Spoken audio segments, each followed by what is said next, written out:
Hey folks, it's JC the Sniper again, and today I've got a video talking about my CMMG 22 conversion, which I'm running in my Delton AR-15 right now. I've got a Tasco 3x9 scope on it, and that's pretty much it right now. Blackhawk 1-point sling adapter that I'm running with my homemade 1-point, which I'll take off here. And there you can see is the 22 conversion, and obviously it has a shorter stroke because it's 22, and you can see it's replaced the bolt, and it just has a real short action, and you barely pull that's the full pull of the charging handle. So that's it. All the features work properly. The mag release works. Here's one of my mags for it. And you can see it looks just like a standard AR mag. Pops in there just normally. Pulls out just like the regular one. So regular standard mag release works to activate it. And they're shaped just like the AR mags, which I think is cool because some of those 22 conversions have just a stick mag. I don't like that because it's not as good for training. But this is just like a standard AR mag, so you can pop it in, and it feels just like it, and it'll fit in the stand pouches and everything. These mags seem to be pretty decently constructed. They're polymer, little door at the bottom where you can take it apart to clean it or replace the workings or whatever.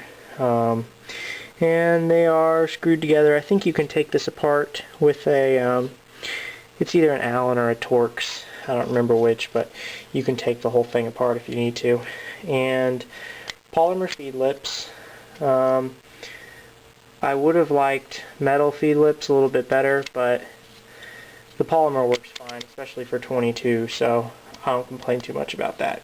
So I like the magazines, and that's one of the things that I really liked about this CMMG conversion versus some other styles of conversions. So that's cool. I went ahead and picked up 3 or 4 of those so that I could fill my tactical vest and run just like I was running my AR. So when you use this, it's going to work basically the same as your standard AR. Of course, the forward assist does not work because there's nothing to assist forward because the bolt doesn't go back that far. And the dust cover still works. Functions just like the regular dust cover. It still uses the hammer, the regular hammer from the AR, and you can see the gap there is where the hammer comes up to strike the firing pin, and you can actually see the hammer when you fire it. And of course, short little action like I said. And the one thing that also doesn't work is the ping pong paddle. The bolt release does not function because obviously that short bolt doesn't come back far enough to engage this, so this is not working. Doesn't work, but I don't see that as a problem because I think it's good practice to learn to run the bolt anyway. So it does lock open on the last round, so it'll lock open. You drop your mag, it doesn't stay open when you drop the mag. So you put the mag back in, cycle the bolt, and you're good. And I think that's good practice because oftentimes, what's the most ubiquitous military style rifle on the planet right now? The AK-47. So if you're using an AK-47, what do you have to do to load it? You have to run the bolt because, there is no ping pong paddle on it. Most rifles have a bolt that you run to load rather than a release like this. So it's good to learn and get practice running that bolt just for that purpose. So that's kind of cool. I'm going to go ahead and show you how to take this out. I went ahead and left it in since I've been shooting, and I haven't cleaned it because I know some people have been complaining that it's gotten stuck in there, and I wanted to show you guys that that hasn't happened to me. So,